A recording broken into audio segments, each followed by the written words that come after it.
सा एक लड़का हूँ, पर काम करूंगा बड़े बड़े। आए आज एक नस्ल के जरिए उन्हें ये सिखाएं कि बड़े काम करने के लिए सिर्फ मजबूत होना जरूरी है।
अमानत सीनों में है हमारे, आसान नहीं मिटाना नामो निशान हमारा।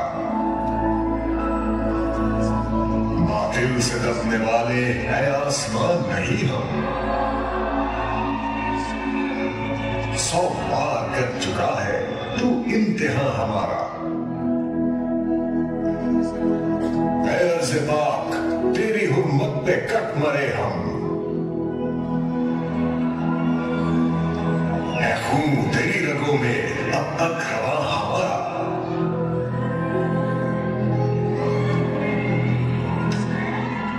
सालार कारवां है मीरे हिजाज अपना, इस्लाम से है बाकी आराम जान